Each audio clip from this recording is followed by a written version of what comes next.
In every change, in every falling leaf, there is some pain, some beauty, and that's the way new leaves grow.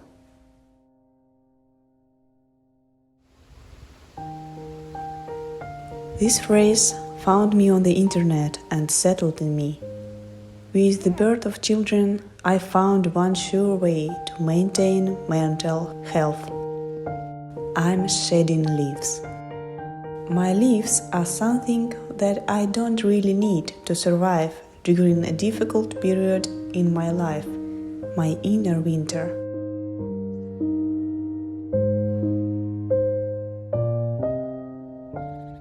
What is winter?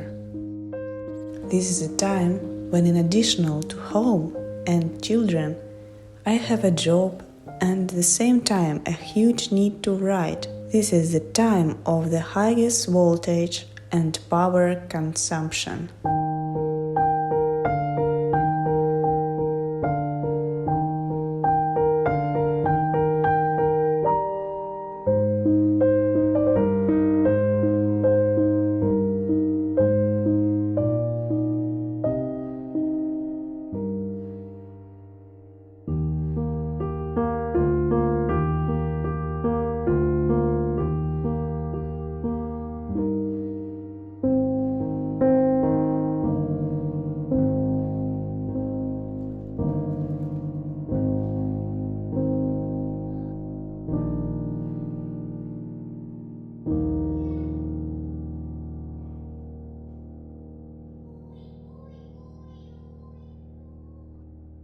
A few days ago, I turned 32. As usually happens on birthdays, I wonder, did I do everything I could? Years go by, life goes on. I often think about the passage of my time. These are sad thoughts, but they help me clear my brain, ask myself honest questions. The last couple of months, I have been spinning in a circle of children, work, household chores, and I have no help. It just happens. Usually our parents help us, but problems have fallen on them now, and of course we can't load them with our own. I know that this story is temporary and we are about to come up with something, but my strength is running out. I'm short a little, I write a little, I sleep a little, I rest a little, I seem have melted into other warriors.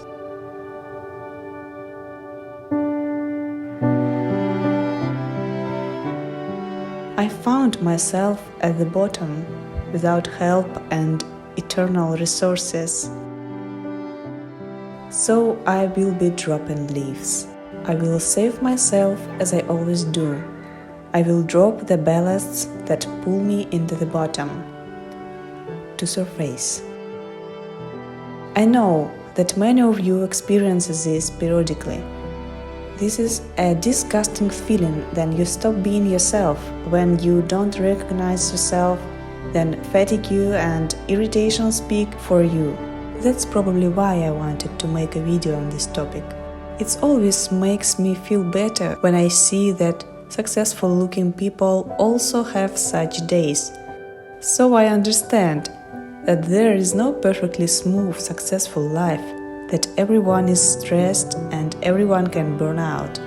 At the age of 32, I live in my dream house, without loans, have two of the best children in the world with whom I spend all my days. I have been married to my soulmate for 10 years. I continue to work in my favorite profession. I wrote a book and almost finished working on the second one. I fulfilled all my childhood dreams of an ideal life.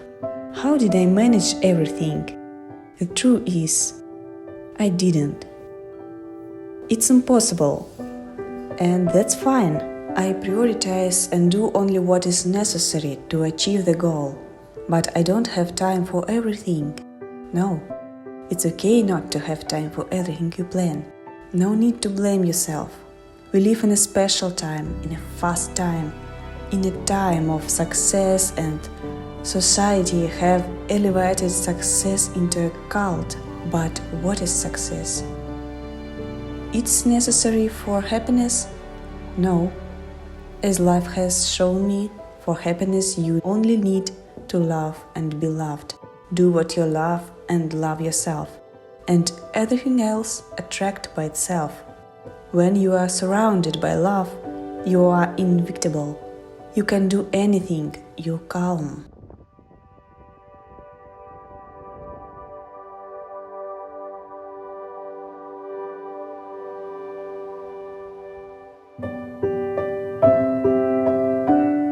And now I'm happy. I'm grateful for every day, but even I sometimes can't make myself move. It seems to me that I'm not doing anything. I cry from fatigue and nervous breakdowns. It's okay. What do I do when I give up and want to cry? Yes, I'm shedding leaves. First, I disconnect from social networks. I have Instagram accounts. One of them I haven't kept for a year and I'm happy what I did it. I freed up a lot time for real life. A couple of months ago, I left the TikTok account because maintaining any account is also a job. I'm getting rid of the extra work. Second, narrowing the circle of communication. I only answer to those I really want to.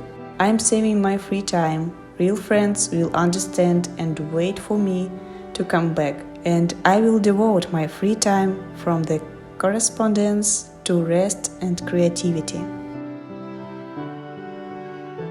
I say no more often. In general, I have only recently learned to refuse. In Russia, our relatives really like to strain everyone around with requests and advice, especially mothers and grandmothers. They wish me the best, but do they really know what's best for me? I haven't been watching the news for a long time.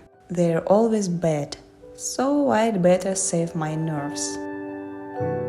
I create to-do lists every day, like washing children's clothes, buying milk. Little to-do lists. They help to stay afloat and not get lost in the routine.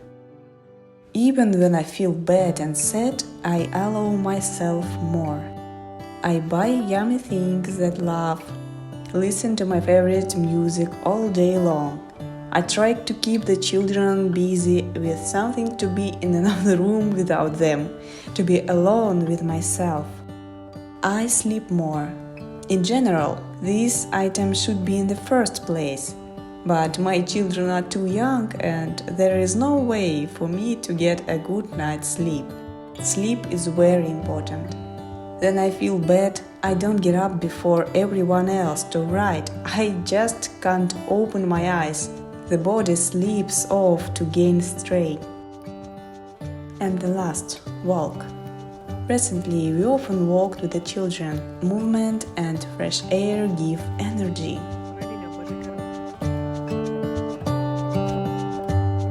And the eyes enjoy the view. Autumn is the most wonderful time for walking in Russia.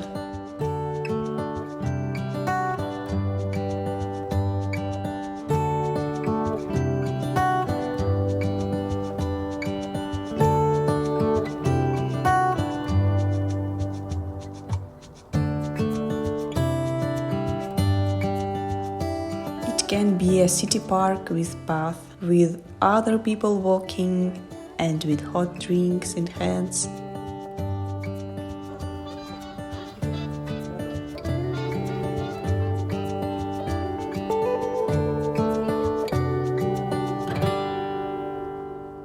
Or the forest with its leaf fall, with a picnic and a thermos of tea brought from home.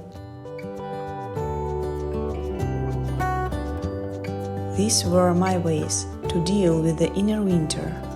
I made this video not only to share them with you, but also to remind myself of them during this difficult period. I'm very interested to know how you treat emotional and psychical apathy. I will be grateful if you share in the comments. I'm learning a lot from you. Love you. Take care of yourself. Everything will be alright. I believe.